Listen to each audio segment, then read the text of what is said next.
Hi, everyone. Thanks for joining me. I have an instant reaction video I wanted to put together to talk about my opportunity to play a 4D style of Shadowdark yesterday, actually. Today is Monday. We played it Sunday night. So I just learned about the 4D style of playing, which is an immersive style where you stay in character the entire time. You don't have side conversations with the DM. What do I hear? What you're not asking the DM. You're describing your actions. Just a little different take here, and surprisingly, I got right into the stream of things. But all people are going to be different, so I'm going to tell you a little about my takeaways from the game, and then we'll talk a little bit about the value of 4D play. And if it's something you should try, you can decide yourself. I'm happy to say it is not one of these issues among dungeon tubers that we have these ongoing debates about. There's a definitive right and wrong, some sort of binary judgment that, check a box, and which side of the argument are you on? It's not that kind of thing at all. It doesn't really matter. You're going to play the game. You've always played it. And maybe you've played it this way where you slip into character. Maybe you haven't. But I will say, with the right group of people, it was a lot of fun. Okay. And I'm going to tell you why. What I thought about it and what's required to play this style. But you can try it yourself anytime if the GM at your table, if that's you and your players agree and say, yeah, let's give it a try. There's no ramifications. There's nobody judging you unless Crispy tunes in and you're on a live play, and then you might have a judge. But that's just kind of a side joke.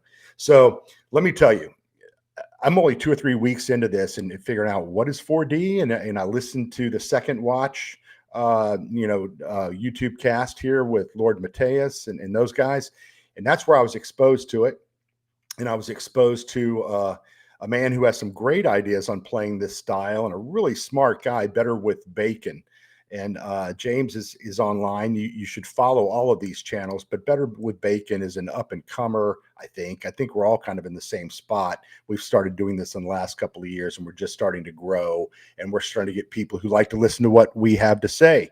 Thank you very much for tuning in. And if you haven't liked the video, if you get something out of this, please like it. Please subscribe. Come back and listen to me once in a while. I make 1 to 2 videos, sometimes 3 a week. Some are live streams. A lot of it is about Shadowdark and playing the game of Shadowdark. I don't do a lot of flip throughs. I don't do a lot of rules assessments and mechanic assessments. My goal with all of this, besides just having a good time with other people who like to role play like me, is really coming up with fun, creative ideas to pass on to GMs that they can use in their games. So that's kind of where I'm coming from with Erudite DM. I also have a website, eruditedm.com, which is woefully behind on the blogging part of it. And I have a couple of zines that I've published this year as PDFs only so far on drive-through that you can look into. They are both written in the style of Shadowdark for Shadowdark, but could be used in other games. I'm not going to do a big promo here. Let's get back to 4D real quickly. So here were my takeaways from the game last night, and I'm going to post the link to it. You can see it on screen here. It actually was not on my channel. I didn't get to it in time to share to my channels with the software we were using, but Table Runner Crispy hosted it. A guy named Chris, and runs a really fun channel, talks a lot about 4D, has live play 4D on his channel. Sometimes I think they're playing all kinds of different systems and things. Sometimes it's Shadowdark, might be 5e or something else.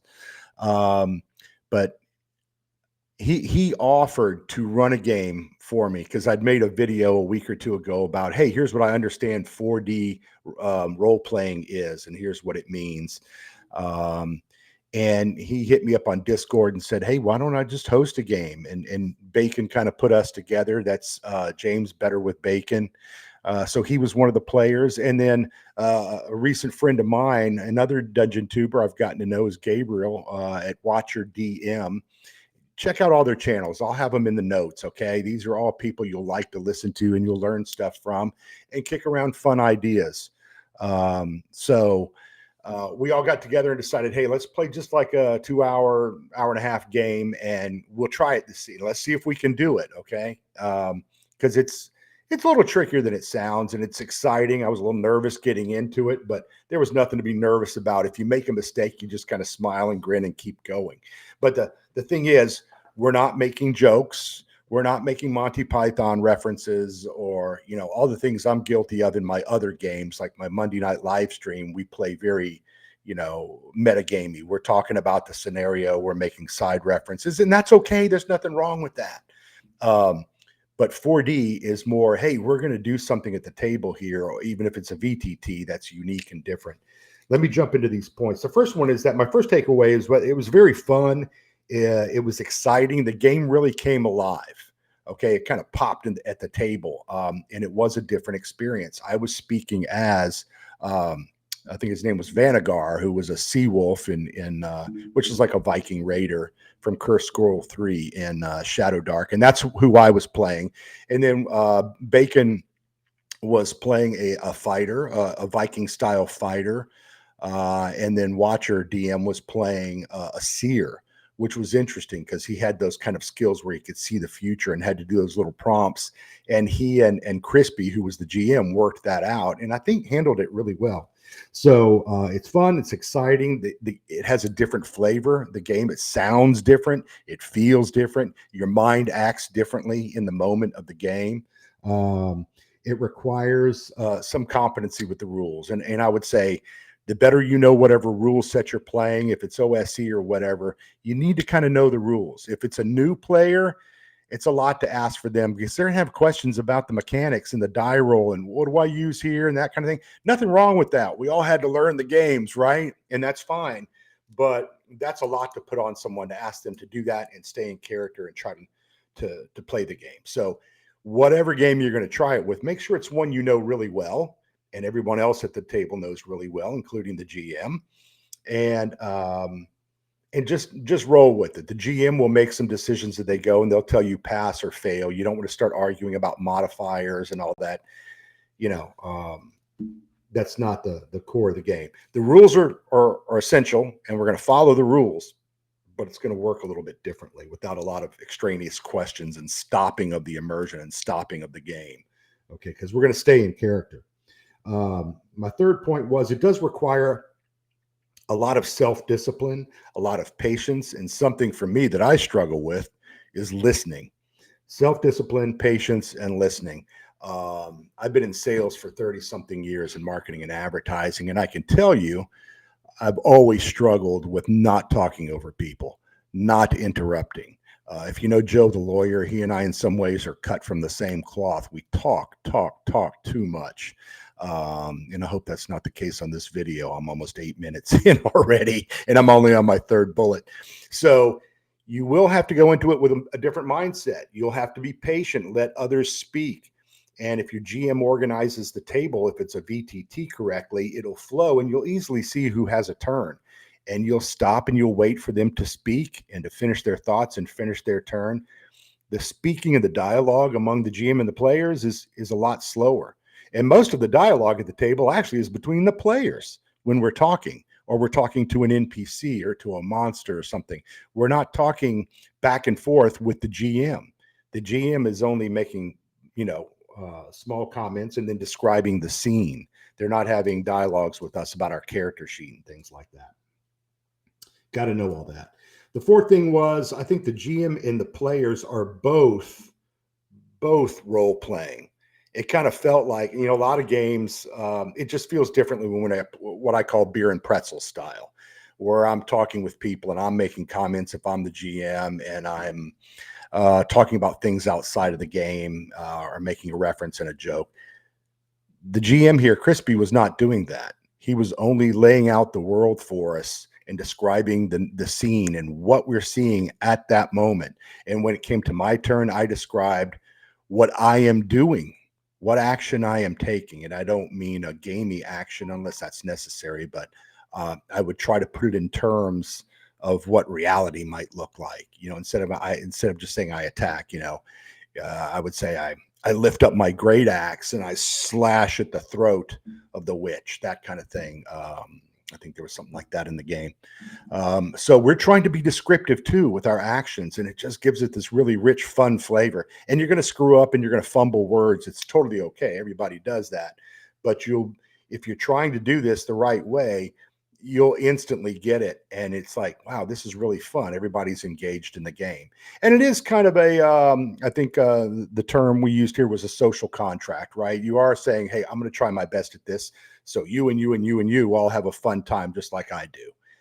That means I'm not going to be answering my phone. I'm not going to be drifting up and running off and disappearing from my screen for a while. So it does matter who you're playing with and knowing who you're playing with. I really did feel like we were co-creating this whole thing at the table together at the same time, which was exciting for me.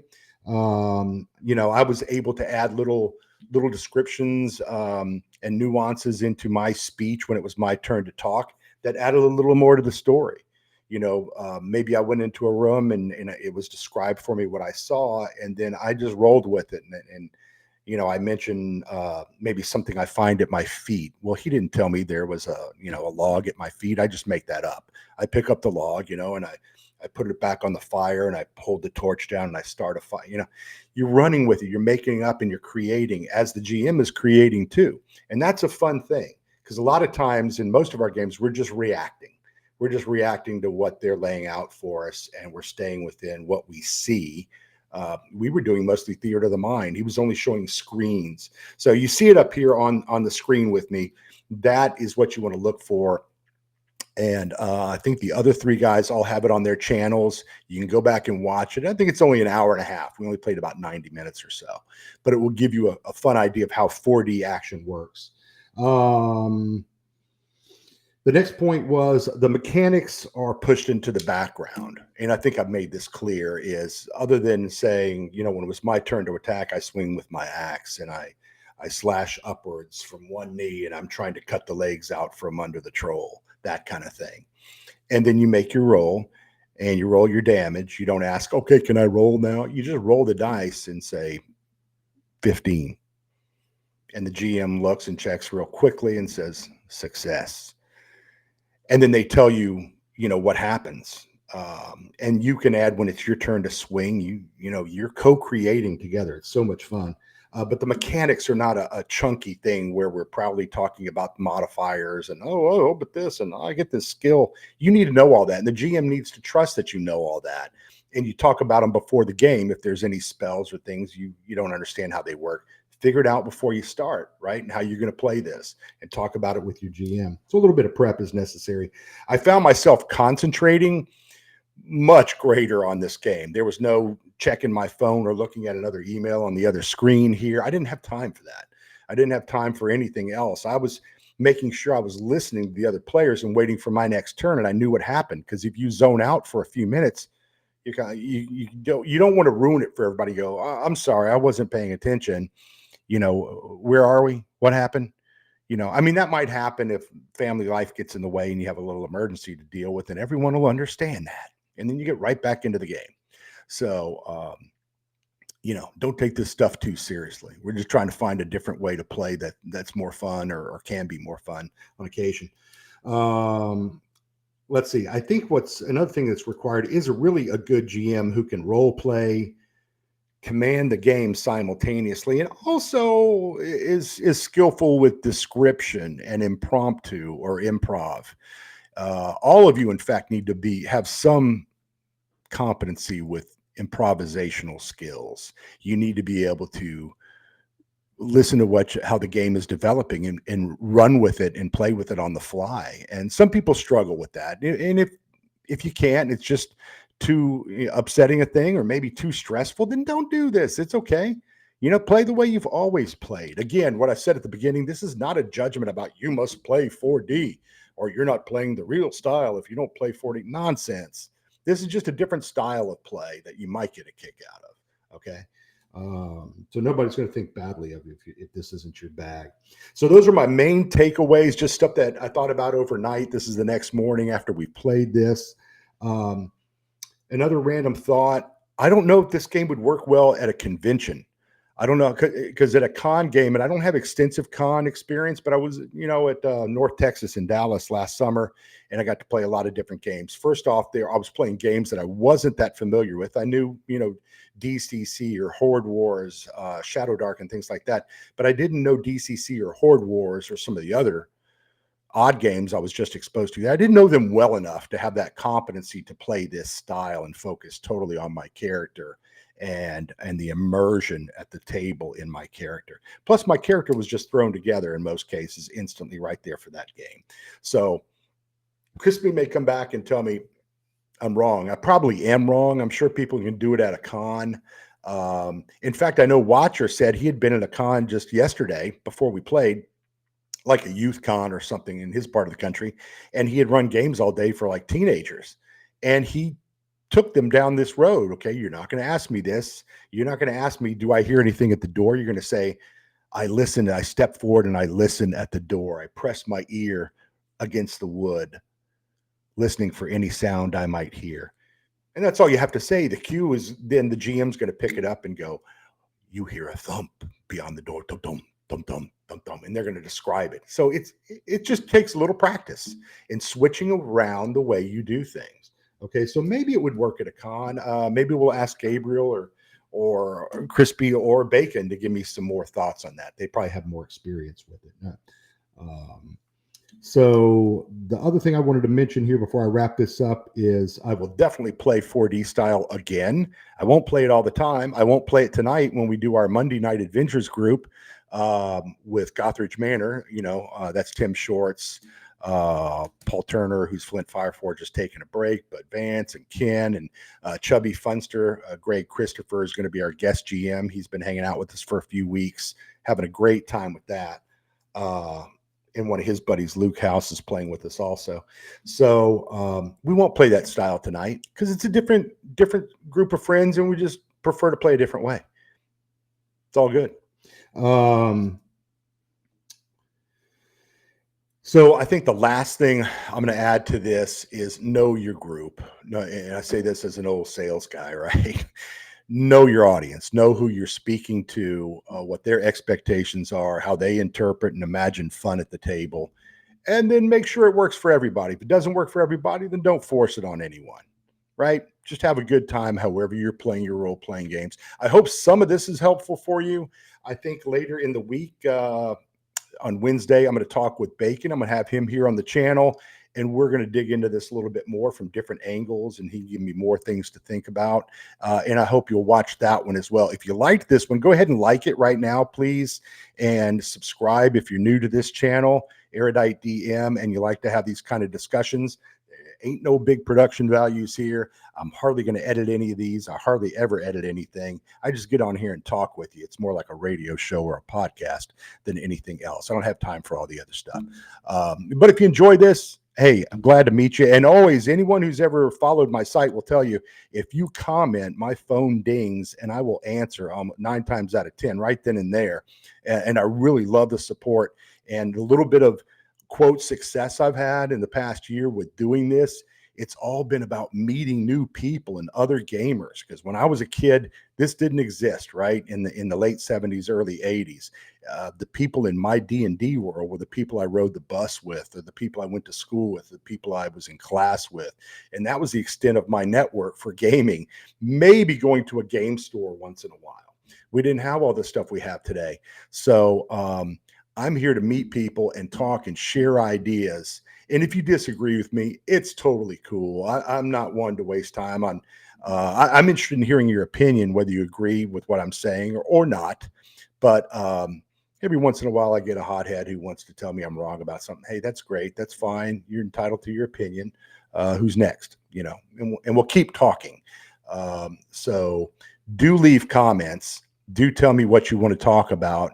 And do tell me what your experiences have been. And if you don't want to comment and put it up there, then send me an email, eruditedm, that's ERUDITEDM @gmail.com. And I'll answer you back and we can chit chat about it then. So anyway, thanks for tuning in. That's all I got for today. And watch for the next videos. We'll be talking a little bit more about 4D role playing soon. Thanks.